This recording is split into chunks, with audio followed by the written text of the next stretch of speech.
पाहूया पुढची बातमी। सावेंच्या गाडीवर दगडफेक करणारा तरुण हा मनोरुग्ण आहे आणि तो रुग्णालयात त्याला दाखल करण्यात आलेला आहे। शनिवारी संभाजीनगर येथे मंत्री अतुल सावे यांच्या गाडीवर दगडफेक झाली होती आणि दगडफेक करणारा इसम हा मनोरुग्ण होता, तर येरवडा रुग्णालयामध्ये त्याला दाखल करण्यात आले।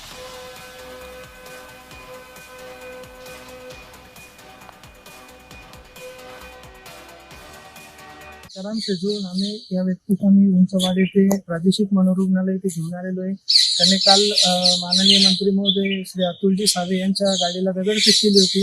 दगडफेक केली असता तो मानसिक आजाराने त्रस्त आहे असे त्याचे वडील यांनी सांगितले असता आम्ही शासकीय रुग्णालय घाटे येथे प्रथम उपचाराकरता नेले होते, परंतु त्याला आजार जास्तीचा झाल्याने प्रादेशिक मनोरुग्णालय येरवडा येथे उपचाराची गरज असल्याने आम्ही त्याला प्रादेशिक मनोरुग्णालय येरवडा येथे घेऊन आलेलो आहोत।